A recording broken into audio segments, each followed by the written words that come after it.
Hello everybody, welcome to our education webinar through Reconciliation Victoria. This webinar is entitled Respectfully Embedding Indigenous Perspectives into the Curriculum. My name is Sarah Joyce. I'm the Education Officer at Reconciliation Victoria and joining me today is Dr Kate Harvie from the Department of Education. Hello Kate. Hi, Sarah. Thanks for having me. Oh, you're welcome. Thanks for joining us today. So before we go any further, we're doing what we always do at Reconciliation Victoria and give an acknowledgement of country. So Reconciliation Victoria acknowledges the traditional owners of country throughout Victoria and recognises First Peoples' continuing connection to lands, waters and community. We acknowledge that sovereignty has never been ceded on these lands. We pay our respects to elders past, present, and who carry the memories, traditions, cultures, and aspirations of First Peoples and who forge the path ahead for emerging leaders. We say it always was and always will be Aboriginal land. Great, thanks, Sarah. And I'd also like to do an acknowledgement. This acknowledgement was part of my PhD, taken directly from, I think, about page 8. So I acknowledge that I'm a non-Indigenous woman living on Wurundjeri country and working on Bunurong country. I acknowledge the Bunurong people, the traditional custodians of the lands on which we gather today, and pay my respects to elders past, present, and those emerging. I acknowledge that my research study was conducted and written on the lands of the Wurundjeri, the Taungurung and the Ganma peoples, and pay my respects to all First Nations people whose stories, histories and cultures deserve to be respectfully heard and shared. And with an abundant and gracious heart, I also give thanks for the guidance of my Aboriginal and non-Indigenous colleagues, teachers, friends and students who have helped me to listen, to learn and reflect on the future direction of Indigenous perspectives in Australian school curriculum. Thank you, Kate. That's lovely. And I'll just add too that I'm coming from Wurundjeri land of the Kulin Nation. We'd really love if you could pop in the chat what country you're on today so we can get a bit of an idea where you are. And if you don't know, that's okay. We will share in the chat a map and of a way that you can find out what country that you are on so you can do a personalised specific acknowledgement. Great. So we're just before we leap into this one, Kate was good. We'll just introduce herself a little bit and give us a bit of a brief outline about what we're going to talk about today. Thanks, Sarah, and probably let you all know why I'm here. As a non-Indigenous researcher and teacher, I began my career as a primary school teacher for 17 years in many Melbourne primary schools. I also taught over in the UK for 12 months. After that time, I took up a position at Deakin University, teaching and lecturing humanities education students, so pre-service teachers, for 12 years. And for the last 18 months, I've been at the Department of Education in the South East region, working in the School Improvement Division. So my education experience is varied, but it's all about making great teachers and making teachers better at their craft. So I'm not an expert. I am a Belander, or a white non-Indigenous person. I've also had those challenges throughout my teaching career where I haven't been sure what to teach. I haven't been sure how to teach it. And so I think tonight is that discussion around the challenges that non-Indigenous teachers have teaching non-Indigenous, but also if we have Aboriginal students in our classrooms. I often, if I can just say, Sarah, I often refer to Indigenous perspectives, and I refer to this through my research because I find that as a non-Indigenous person, I I come with my own perspectives of what Aboriginal knowledge and histories and cultures looks like. And so I prefer to use the words Indigenous perspectives rather than Aboriginal knowledges and cultures, because that's not what I taught, because I don't have lived experience of Aboriginal knowledge and history and culture as a non-Indigenous educator. Thanks, Kate. Now, as we always do at the start of our webinars, for those who aren't familiar, we use Mentimeter throughout this presentation. So if you want to grab your phones right now, and then you can take a little snap of the QR code, and you can also go to menti.com and enter the code that's on the screen. And then once you've done that, we'd love if you could answer this question that is on the screen right now. If you're not sure, it's totally okay. And I've just noticed there's a typo there, so everyone just ignore that, although I've just drawn attention to it. This is just a measure that we use at the start of every webinar to see where people's knowledge levels and confidence is. And then we just do another one at the end to take a measure to see if we've done our jobs right and helped you expand your knowledge in this space. So I'll just give it another few minutes. As you can see, the results come in live, so it's pretty great. We can see what's going on. And as for all of the mentees that we're going to use throughout the presentation too, there are no wrong answers. We'd love people to answer, as honestly as they can about things. There's no shame attached to any kind of answer. I personally believe that we're all at a different place in the knowledge journey, and it's a continuing and evolving journey. So even if you're not particularly confident or only a little bit confident at the moment, then it's a great sign, because there's so much more that we can learn in this space. All right, we'll just give it, we've got a few more coming in, we'll just give it another minute or so, or 30 seconds. Yeah. Okay. Absolutely. So, yeah, most people are a little bit confident. That gives us a great starting point to launch into the detail of Kate's presentation. Fantastic. Thanks, Sarah.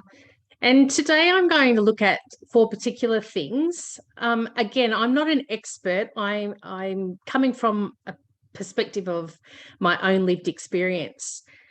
Through my PhD was titled Indigenous Perspectives, Australian Curriculum, Teacher Practice, the Dynamic Interplay. And through that, I looked at curriculum over time. I looked at 30 years of curriculum, and we'll have a look at that on the next slide. I also love this beautiful metaphor called Ganma, and looked at the cultural interface of where Western and Aboriginal cultures connect. It was really important to look at teacher memories as well, and I'm going to look at that a little bit later, and becoming an ally as well. And I think that's something that this whole presentation really pivots around. So if we go to the next slide, we can see that these are 7 iterations of curriculum that I use throughout my teaching career. And some people on the webinar are probably having a little bit of a triggered moment, remembering back to 1987 or the 1980s, where we had curriculum frameworks, which then morphed into CSF, the Curriculum Standards Frameworks, CSF2, VALS, Australian Curriculum, AusVALS, and Victorian Curriculum. So I'm aware that most schools use Victorian curriculum, but some Victorian schools are still using, or will be using, Australian curriculum, or of course our interstate people that might be joining us this evening as well. I was lucky enough to find copies of these ancient documents from the 80s on a bookshelf at Deakin University in the hallway, and so I grabbed them. When I looked at curriculum in my PhD, I looked specifically at the humanities education curriculum. So again, that's changed names many times over the years, from social studies or social education to studies of society and environment, or SOS, the humanities, it can be called HUMS or HAS or HSE, lots of different versions of that. And so what I looked at specifically was where Indigenous perspectives were identified through the humanities curriculum through each of these documents. So it made for quite an interesting data set and gave me a lot of information, which we will look at on the next couple of slides. So on this, again, social studies, which I just mentioned, but when I'm looking at humanities education, it encompasses in Australia, so it's a little bit different in the US. In Australian terms, it's history, geography, civics and citizenship, economics and business. And quite often, Indigenous perspectives are taught through these domains. But first and foremost, it's taught through the cross-curriculum priority of Aboriginal and Torres Strait Islander histories and cultures. And as teachers, the way that our curriculum's changed is from when I was at school, I had a whole term of what they called Aboriginal studies. Remember, I went to school in the 80s, and now our teachers are expected to embed this cross-curriculum priority seamlessly and organically through every domain, every subject area that we teach within the curriculum. So I've just pulled out a few of these samples of curriculum, and I think it's really interesting on the next slide to look at the curriculum frameworks in 1987. Oh, and I've got that big handprint that hasn't animated its way out.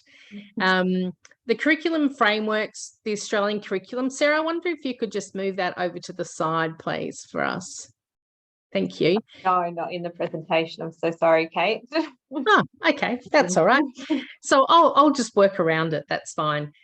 If we look at 1987 up to 2017, 30 years later, the language has changed, the detail has changed, and the whole essence of what we're teaching students has changed. So things like in the curriculum frameworks, how did the arrival of the Europeans affect Aborigines? What changes have occurred in the ways Aborigines live? So you can see that now the curriculum, if we're looking at that bottom Victorian curriculum, we're looking at the different experiences and perspectives of Australian democracy and citizenship, including the status and rights of Aboriginal and Torres Strait Islander peoples, migrants, women and children. And we also look at the many countries, places of Aboriginal, Torres Strait Islander peoples throughout Australia and the custodial responsibility they have the country in place and how this influences views about sustainability. So you can see that I'm hopeful that our curriculum is evolving over time. We still have a lot to do, but the changes in language, the changes in understanding the concepts of country and place and ways of being, knowing and doing are certainly being resonated through our curriculum.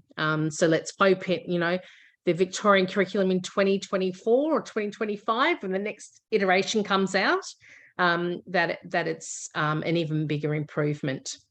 This handprint, before we go, the handprint right in the middle is a really nice symbol that the Australian curriculum uses. And that's where the Australian curriculum is quite unique, that teachers can actually use that icon to signpost where there's an Indigenous perspective in the particular outcome that they're looking at. I always encourage my pre-service teachers to also look at the Australian curriculum. There's some fantastic elaborations through the Australian curriculum. And I think sometimes when we're teaching and using the Victorian curriculum, we're missing that link. So always go back to the Australian curriculum. That's one big tip for tonight. And it's clearly signposted with this beautiful hand symbol icon, which is really useful and helpful for teachers. Thanks, Sarah. So let's move on to the cultural interface and two ways learning or two ways school. So what we do know and what I found is that Australian teachers often know very little about Aboriginal people, cultures and beliefs. And so they worry about how they can include Aboriginal perspectives in their curriculum. This is not the general rule, but most teachers I also found wanted to do it properly. They wanted to know what was right. They wanted to understand and learn more. And I think our learning journey continues every day, like learning about something new. Coming to this webinar, for example, following social media, following particular VI and following Reconciliation Victoria. There's a little plug there.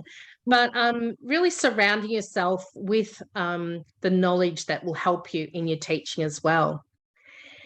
And Nagata in 2011 adds that teachers need to work out how Indigenous issues are to be worked into classroom practice. And this is a challenge. We don't want it to look tokenistic. We want it to be seamless. We want an Indigenous perspective to actually be part of how we organically teach. But in order to do that, we need much more assistance than teachers currently get.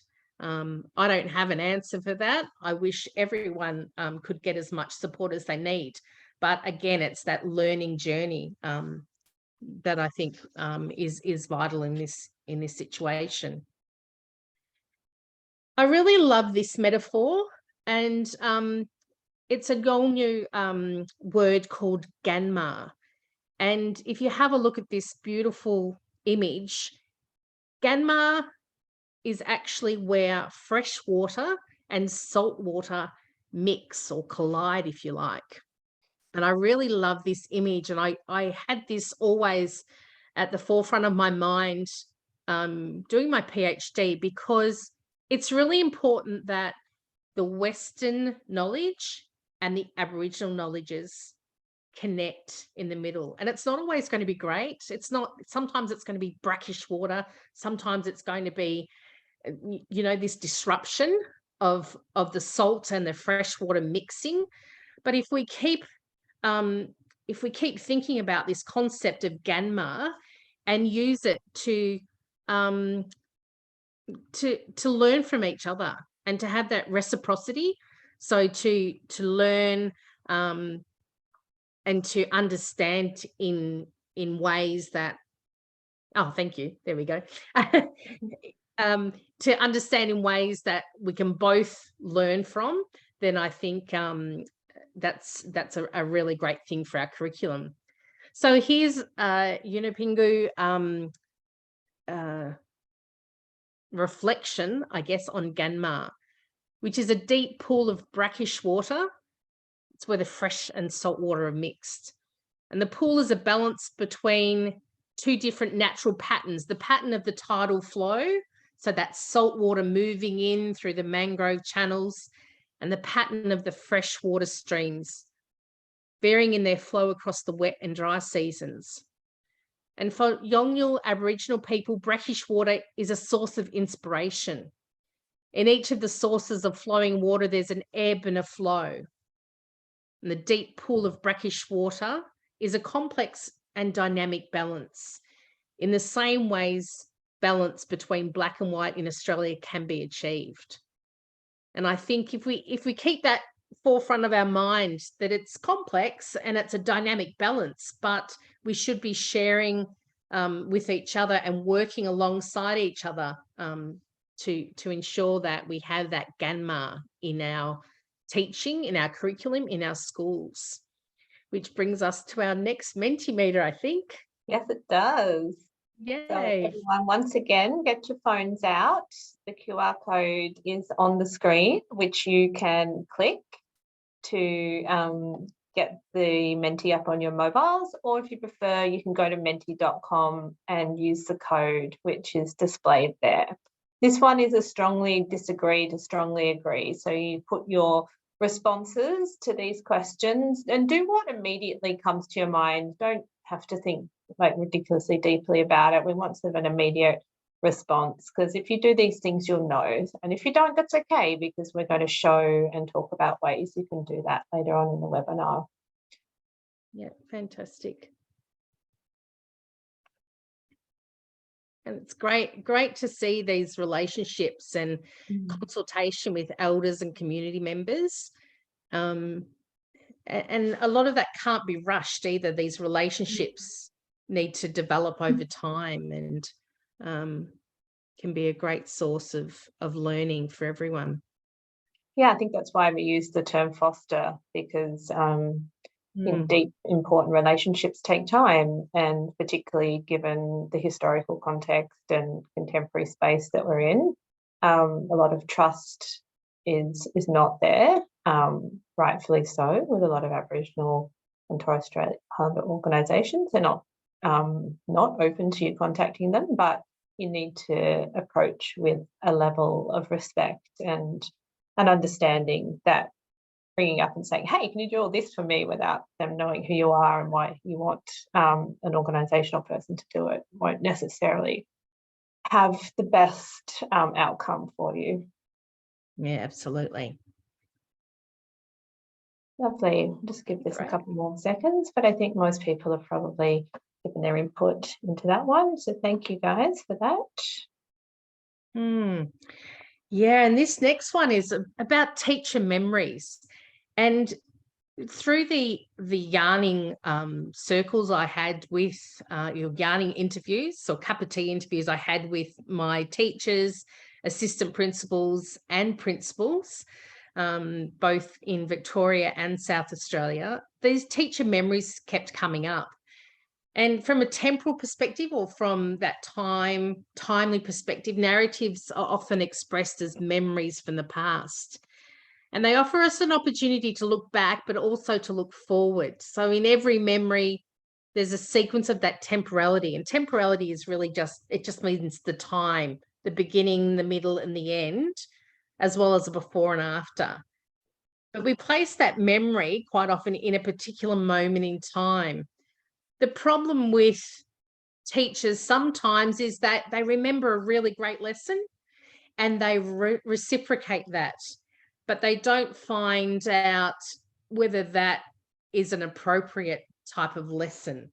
And we're going to look a little bit more about these teacher memories. No, this is not me. This is not my classroom photo.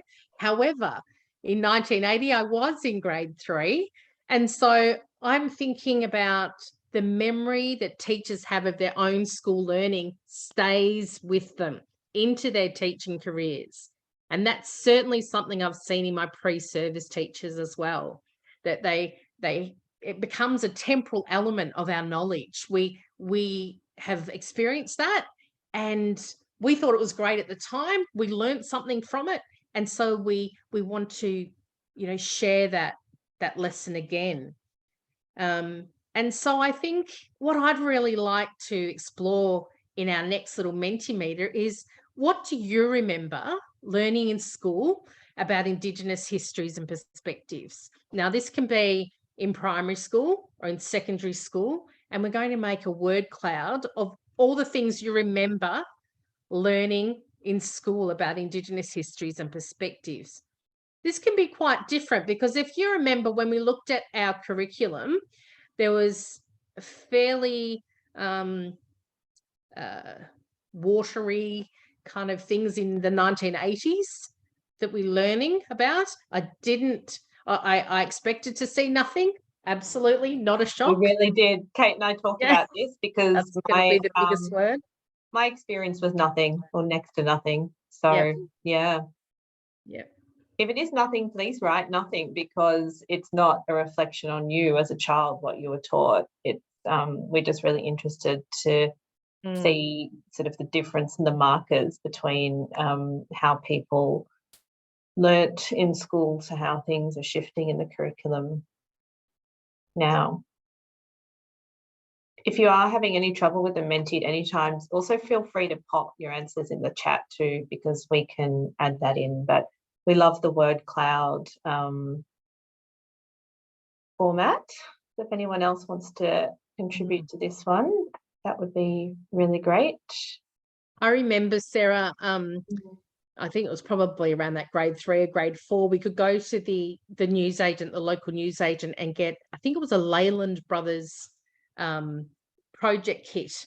And you'd open it up and then there'd be this sort of flip out page, and we'd cut out pictures and stick them on our project paper. And that's sort of how we learnt and what we learnt about in Indigenous histories and perspectives.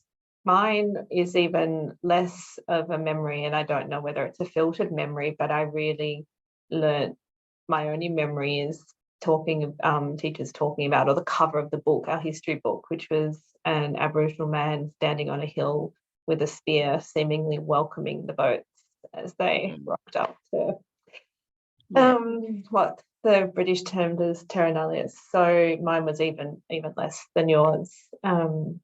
So, okay, thanks everybody for the contributions. I guess nothing is the biggest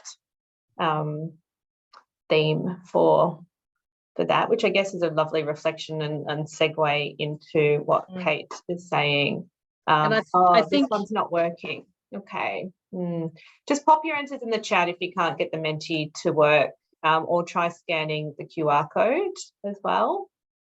You can take a picture of it with your mobile phone and it sends you straight to the Menti page. And yes, at any time, if you're having issues with the Menti, just pop it in the chat, because we've got my lovely colleague Poppy manning that, humaning that, so she can grab down your answers or actually respond. So if this one's not working, here we go. There it says, just refreshed it. There we go, great. Refreshed. Yeah. Technology, hey, it works perfectly sometimes and other times not so much. So yeah, okay, yeah, it's pretty common and things that we expected. Well, yeah, great. So why do we rely on our own memories? Well, in many ways, we're culturally unfamiliar. Okay, so, and I'm not speaking for everyone who's on the webinar tonight. I'm talking predominantly for non-Indigenous teachers that are culturally unfamiliar. They're not sure. They want to do the right thing, but quite often they're stuck in this, we don't want to get it wrong. And that's the time and time again what I heard. There's also that issue of white privilege, and some people find that really kind of jarring. But white privilege is simply something where, and I'm jumping the gun here because I know that's in my slides later on, is something where we are more privileged than someone else. I'll get to that later on because I'm not explaining it very well. I've got a really great definition there. We're academically unprepared quite often throughout our teaching career, throughout our schooling. We were academically unprepared for teaching about Aboriginal perspectives in the school. We're under-resourced. There are a multitude of resources coming out and have come out over the last 5-10 years. However, looking at local resources and making sure that we have access to those local resources is really important. The lack of professional learning, so the lack of knowledge equals the lack of knowledge and understanding. Quite often you'll know that, your 4 school closure days for the year are, around numeracy, literacy, first aid, anaphylaxis training, and perhaps report writing. And so, unfortunately, Indigenous perspectives can be down the list of priorities for schools. Although I did see in the South Australian school that each term they took on another cross-curriculum priority, which was great to see. The lack of local knowledge and relationships with local elders and community members can also be a challenge as well. And I know we're giving out some, sending some resources later, Sarah, and certainly Reconciliation Victoria is somewhere where we can find some of that information about building local relationships. Definitely. our And we're very community. open to people contacting us to ask for some connections. We don't know everything, of course, but we can help you find out who you can reach out to, of course. Yeah, thank you. And one of the things I did see on our word cloud was dot painting. And we know that, dot painting isn't a local genre to Victoria. However, a school that I did visit had an Indigenous garden, and many schools do have Indigenous gardens. However, this one, the principal decided to take some students out, grab some paint pots. You can see that one on the middle there. Sarah's like, oh, we look at this photo and you can analyze it so many times. And students were encouraged to do some dot painting without any context. I'm not saying dot painting is the wrong thing to do, but you need to make sure that you're educated about that. You've learnt about the patterns and you're giving a background, giving context to students around the colours and how the colours were actually were made, I guess, like from natural elements. Sarah, I know you had some thoughts on this as well. I definitely did. The location right next to the car park, you can see like the tag still on one of the plants. So it was like hurriedly shoved in. There's no purpose to it. It's a tokenistic attempt to create what should be a culturally safe or educative space. And so I think, yeah, I mean, it shows that people are aware that they need to create spaces. However, to me, it also shows the lack of knowledge, understanding, and cultural awareness behind the people that created this space. And I guess I'd like to challenge anyone on the webinar tonight. That's one. It's about taking small steps, about thinking about, we've got an Indigenous garden at our school. How can we use it to actually teach Indigenous perspectives? How can I take out my class of students and get them to learn more about the native bush tucker, the grasses, how there's a circle, what was in the design principles behind the Indigenous garden, and really using it as a means of a resource. And it's probably one of your most local resources. There. So memories that contain impressions of the details within that memory. This is a little story about a pre-service teacher that I had, and I'm not going back far. Like, this would have been probably 5 years now, maybe 4. And they were tasked with creating a lesson for students. And this particular student said, I'm going to read Welcome to Country. And then the next picture, I'm going to dot paint some toilet rolls.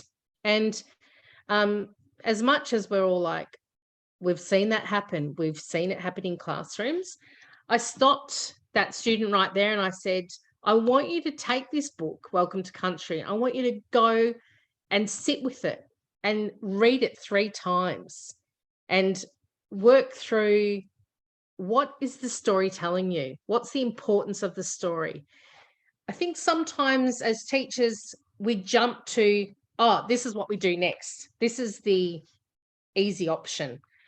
And so that student did that, came back. He wasn't very happy with me at the time, but I said, I want you to go and sit with it. You're a 4th year student. I want you to be able to understand what you're teaching students. And so the next image shows what this student came up with.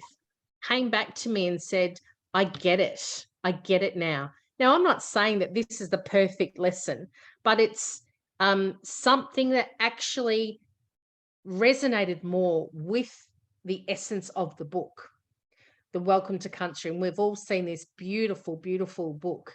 Share it with the students, And then what happened is he cut out these letters, welcome to country, had gum leaves, and the students' activity was to put the letters over the top of the gum leaves and do the crayon rubbings to get the effect of the gum leaves through the letters.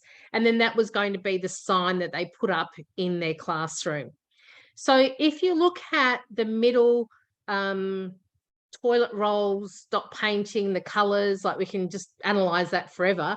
And we look at the final product, that when I challenged and disrupted that student, that pre-service teacher, to go away and really have a think about it, the outcome for the students, the outcome for him as well, was that he learnt so much more about how to make this an authentic learning experience for his students. And so I think that's a challenge for us too, to think about, how can I make this lesson that I'm going to do, how can I make it more authentic, more genuine, more in context, I think, and that's probably something else.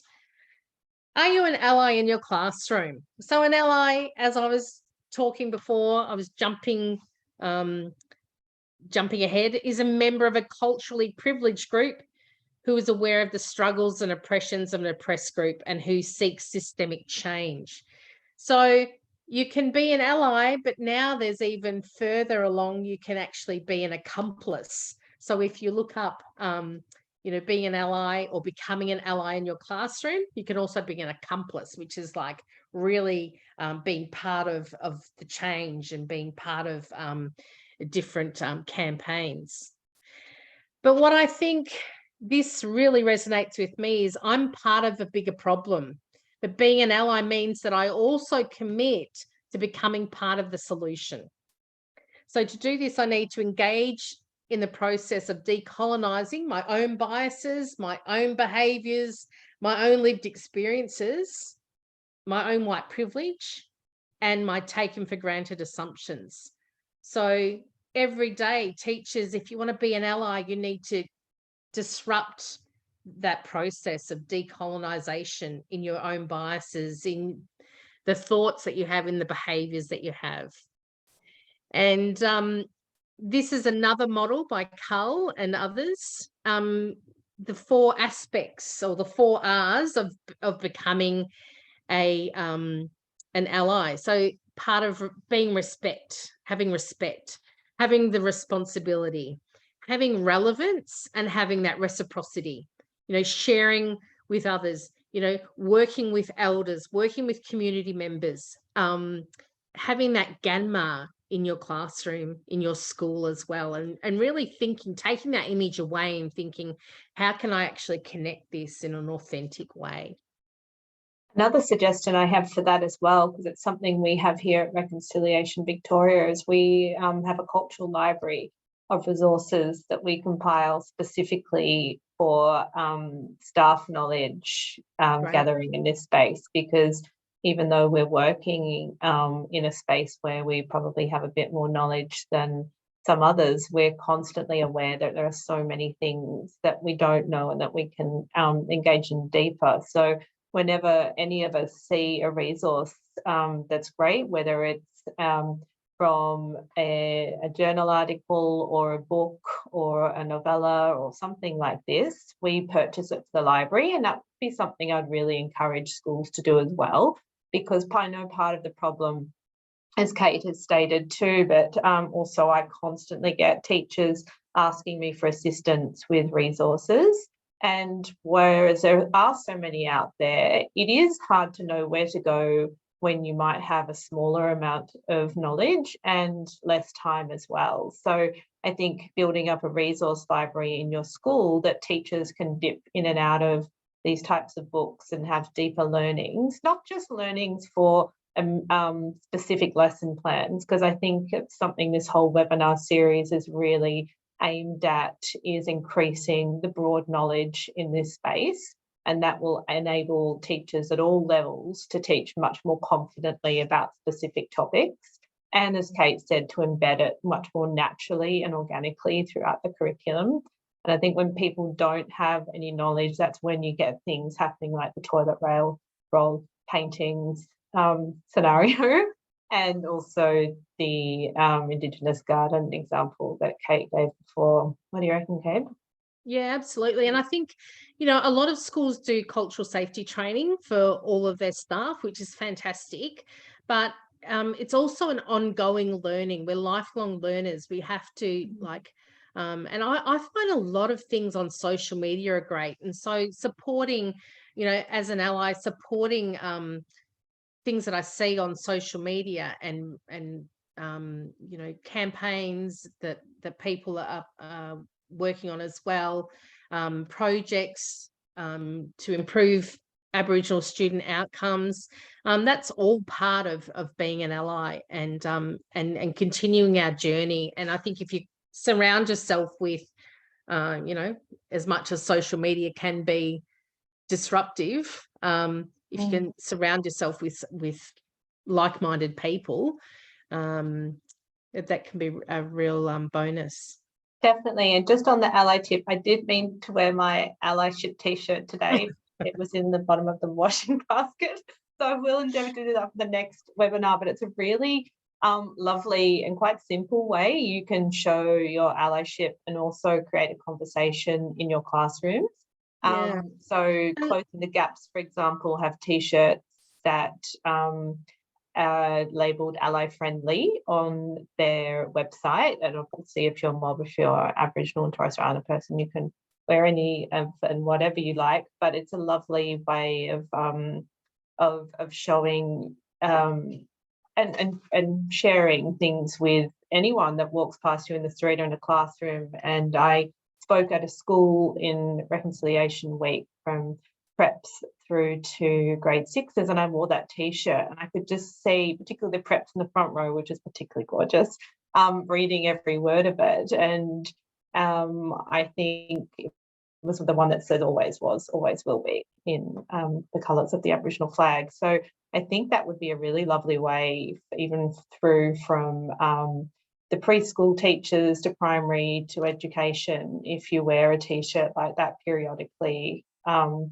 My colleague also wears a lot of Aboriginal art in the form of earrings and necklaces, which is a really lovely conversation starter, which flows through to a question that we got on the chat about art. I'm not going to delve into the specifics of that, Stephen. I'm sorry about dot painting, but we will be doing a webinar in the near future about art and contemporary art in this space, so you can get more of a comfortable idea about what might be appropriate to talk about and teach in your classroom with that. So stay tuned. We've got lots of amazing topics planned, but yes, that's just my little ally spiel and some of the things that we do here at Reconciliation Victoria.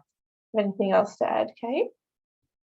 No, I think for some people it could be quite a new sort of word that they haven't probably looked at before, but I think you'd be surprised that how are you an ally, I think is one of the things that we might see in the next little wow, look at that magic. I hope this one works, guys. Please let us know if it doesn't. Try and scan the code with your phone. That seems to be the best way to access it. Otherwise, try to go to menti.com and use the code, and this should be a word cloud as well. Just let us know in the chat if there are any problems, because I'm not seeing that many responses come up at the moment, and normally they're live. So we'll just see, Kate, hopefully. Yeah, we can just ad lib. We can. We're waiting for that. You're an ally. Yep. And I'm sure there's some refreshing, look at that, refreshing going on. Right. Yes. Yep. Social media, yeah. Yep. Speak up. Yeah, that's great too. We often have teachers that are resistant in our schools as well. And so just being able to speak up or to share something subtly with them can also help.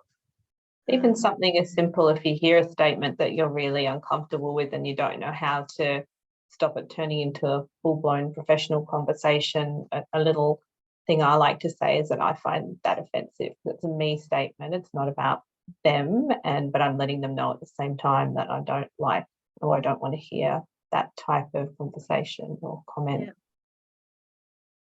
Great. Absolutely. I love this. Paying the rent, amazing. Yes.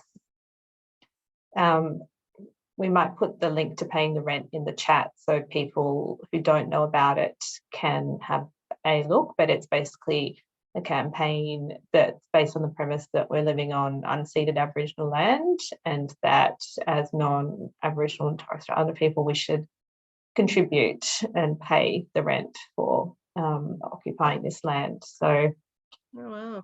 yeah. I didn't know that, Sarah. So I've learned something tonight. That's there you great. Go. Yeah, I'll have to look more into that. Yeah, that's why I love this space too, because it literally every time I start a webinar just in this context or go through when I learn something new, and that's why I encourage teachers to come to the series. Sometimes I do get some comments from teachers saying maybe it's not helping them specifically teach to a certain lesson, but like I said before, it's really about increasing overall knowledge in the space, so you feel more comfortable, more familiar with the material to teach it in a really authentic way. And it's really difficult because everyone's at such different levels as well of understanding of and yeah, that it's really difficult to say, oh, here, teach a lesson on this or a lesson on that, and yeah.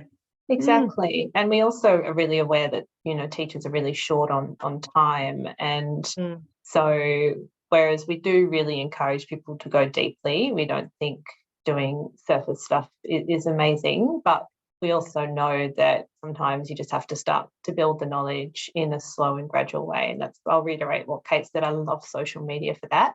Because you're just really constantly seeing different opinions and issues that might not be talked about widely in the mainstream news. And in every resource sheet that we're doing to accompany these webinars, we are including podcasts and suggestions for social media. So we send those out probably a few days. You'll probably get it on Monday or Tuesday in your inboxes, and it won't contain any specific lesson plan material, but it will give you a lot of resources to help you be able to shape lesson plans and also teach more confidently with more knowledge.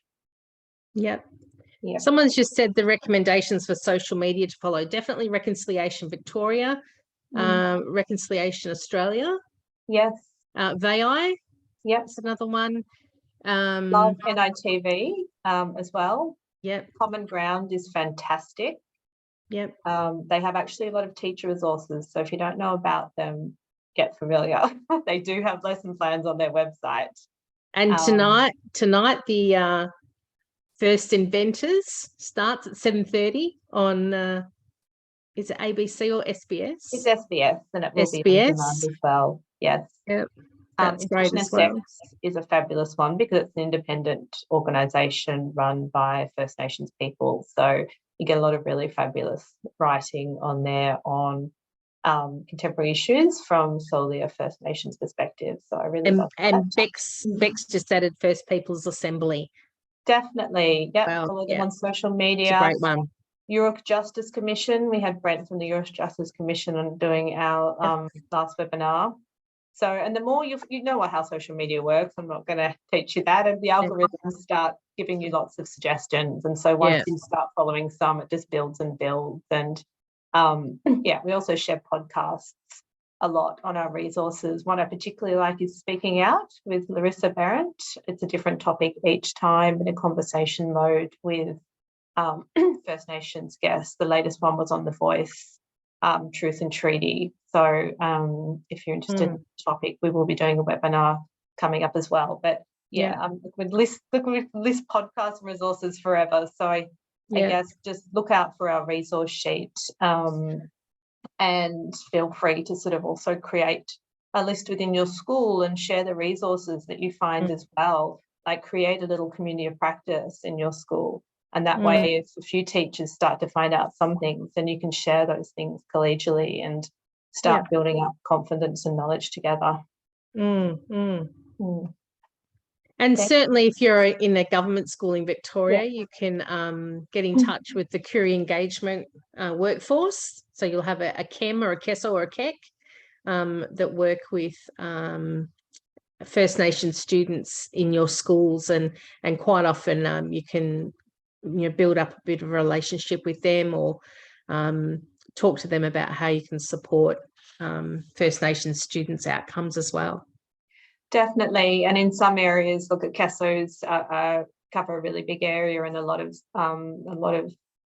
school regions, but they can also help foster community of practices, which I attended one in a certain area of Melbourne, and I just saw how beneficial it was. So, I mean, even if you want to start out small and reach out to some neighbouring government schools that you might have some kind of cross connection with already, and even if it's just a couple of teachers attending from the RAP working group and talking to each other across the schools, and, things can start slowly and build into really lovely big things. I love this image that we've got on the screen. It sort of shows what I'm talking about. It's a circular sharing of knowledge. It's about continuously seeking it out and sharing it with your peers. And then subsequently your students, because the more knowledgeable we all are, then the better we are as teachers, whether a professional teacher or not. We're all teachers and learners, I think. Yeah. Absolutely. So we've got one last little Menti at the end. We'd love to know if it works. Technology. And if you feel that you're any more confident about embedding Indigenous perspectives and concepts of allyship in your practice after this webinar. So once again, just scan the code with your phone or go to menti.com and enter the code there. Kate, have you got any, while we're just getting this up, have you got any other sort of practical tips that we can share with the teachers before they go off to their well-deserved clock off times? Yeah, exactly. No, I think, I really just think it's about those building relationships, building it slowly, looking at those, go and find that Indigenous garden at your school, because I know that you've probably got one, and have a look at that. I saw a great thing in the South Australian school I was working in, and they'd Sorry, got... guys, Kate, I'm just going to interrupt. The Menti has failed miserably, so let's make 0 really confident. What's the options? Option 2 is a bit more confident, and option 3 is a no. Sorry, it didn't work properly there. So yeah, option 1 is super confident. Option 2, like you've learnt a bit more and you feel a bit more confident, and 3 is unsure about the same. And I think this is really fine, because this is where I sit always in this space, that I feel a little more confident, but I had a really deep learning about this when I did a cultural awareness training when I worked at an Aboriginal controlled organisation, and they asked a question in it, it's like, how knowledgeable are you in this space?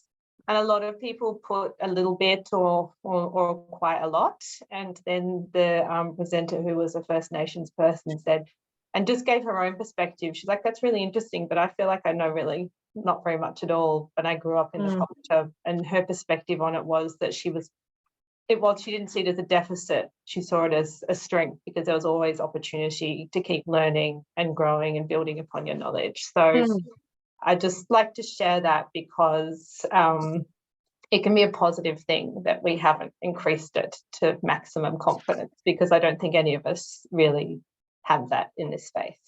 In 55 minutes. Yeah, and I think, chipping away, doing a whole lot of different things, and learning, having different options to learn, a bit over here and a bit over there. I think that's what all adds up. It's like, sort of a handful of birdseed, and then all of a sudden it's like, oh, okay, look how much I've got here. Yeah. And I particularly encourage teachers and people in general to learn about the history of this country, the true history, because truth telling is Absolutely. vital. It's vital to us teaching correctly and appropriately. It's vital to also the cultural safety of those Aboriginals, Torres Strait Islander kids and colleagues that you might have as well. So thank you so much, everybody. We really hope that you've got something out of this webinar. We're going to extend the break to the next one by an extra week to skip the school holidays. So you won't have to attend one of these in your school holiday break. We'll be sending out the invitations and details of that one in the coming weeks. So thank you again so much for coming, and we really appreciate any feedback that you might have either in the chat or by contacting us at Reconciliation Victoria. Thank you for the love hearts and thumbs. Yes, that's really nice feedback. Thank you, everybody. We'll see you. Thanks, Sarah. And thank you so much, Kate, for your time and knowledge. And I will say expertise, because you've delved deeply into this topic and we appreciate it. Oh, thank you. Thank you so much. And thanks everyone for being on this learning journey with us all together. All the best. Fabulous.